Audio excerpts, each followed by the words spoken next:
Hey everyone, welcome back to the channel. I've got a really special story to share with you all today. A journey back to where it all began, my very first breath. So grab a cup of coffee, settle in, because this one's from the heart. Picture this. It's Friday, January 13th, 1982. Not just any Friday, but right after all the New Year's resolutions were being made. At Petersburg Hospital, now known as Polokwane Provincial Hospital in Limpopo, a baby boy decided it was time to make his grand entrance. That baby boy was me. My parents, A.A. Sinthumul and Joyce Masela Ramabulana, had been married for just a year, and boy, were they overjoyed. Imagine the happiness of welcoming your firstborn son into the world, especially when he shares a birth month with legends like Martin Luther King Jr. and Elvis Presley. For my mom and dad, that Friday morning wasn't just a birth. It was their official Mother's and Father's Day. My mother always describes that moment she first held me. The entire maternity ward, she said, was filled with such jubilation and celebration. Exhausted, yes, but overflowing with joy and awe as she gazed at her little bundle of joy. She swears she felt something special, something she couldn't explain, about me from that very first second. She believed I wasn't just an ordinary child, but a gift from God, a belief she holds on to this day. It was right there, in that labor ward, that she dedicated my life to the Lord. As I cried, her face, she recalls, was filled with such delight and love more than words could ever capture. Tears of joy streamed down her face as she prayed for protection and favor over my life and the future that lay ahead. She even said my loud cry faded away as she laid me on her chest. I often think that maybe, just maybe, my spirit connected with that powerful prayer she uttered in that very moment. And it wasn't just my parents who were thrilled.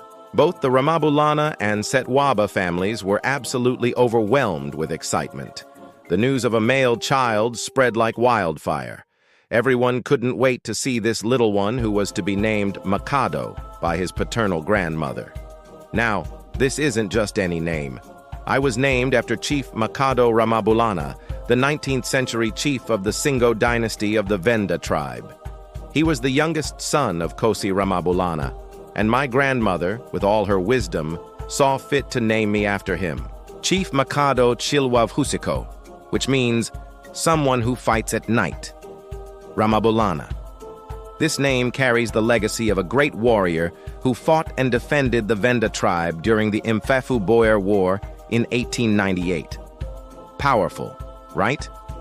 But that's not all. Growing up in a Christian family, my father wanted to give me a second name, one associated with Christianity.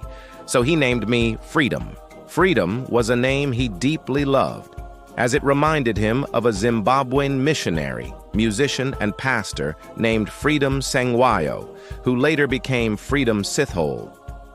Pastor Freedom Sengwayo was incredibly renowned for his musical gift throughout the 1980s and 90s. I often wonder if my father, by naming me Freedom, had a secret aspiration for me to become a well-known musician or perhaps a pastor, just like the late Pastor Freedom Sengwayo. So, dedicated to God from birth, I was raised with strong Christian values and principles. After my parents married, they settled in Thohoyandou in Venda. My father served as a pastor at a local church, while my mother worked at a local shoe store. And you know what? I think that's where my mother's incredible love for shoes truly began. It's something my younger sister Fofi definitely inherited from her, a shared passion for beautiful clothes and shoes. Life as a pastor's child can be busy, especially when your parents are deeply involved in ministry and other engagements. So, for a little while, my parents decided it would be best for me to live with my grandmother and aunt in Seshego, a small township close to Polokwane. This move was not just a change of scenery, it was a profound spiritual journey that would shape me in ways I couldn't understand then, but absolutely cherish now as an adult.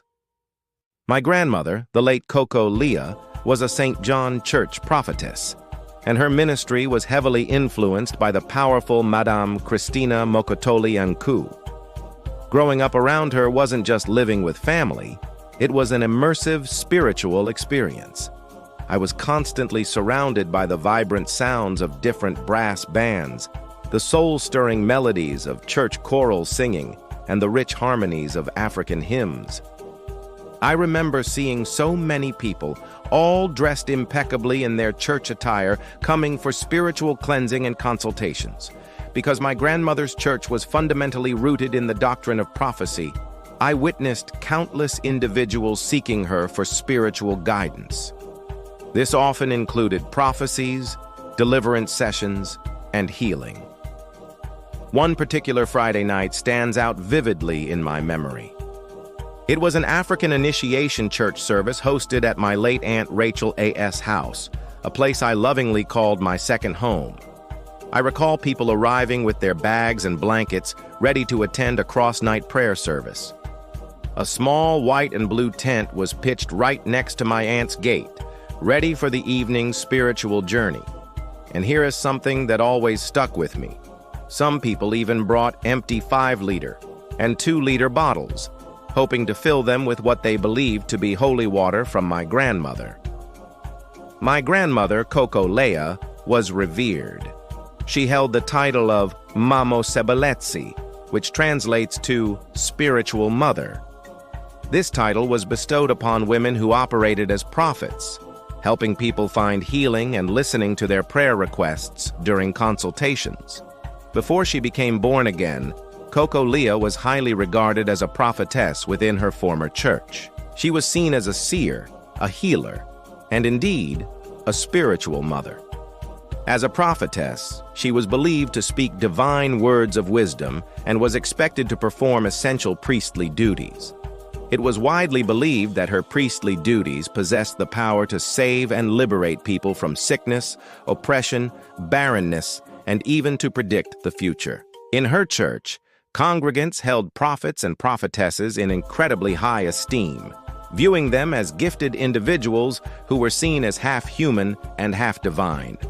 That Friday afternoon, the house began to buzz with activity. Taxis and private cars steadily brought more and more people to the house. Most of those who came to attend the cross-night services were women. As they entered the yard, they would often begin singing beautiful hymns, creating an atmosphere of deep devotion. As a young, curious boy, I would secretly watch them from a corner of the house, counting the cars parked outside. Meanwhile, other church members would be seated under the trees, sipping tea and enjoying fresh scones baked by my wonderful Aunt Rachel. She was such a hard worker.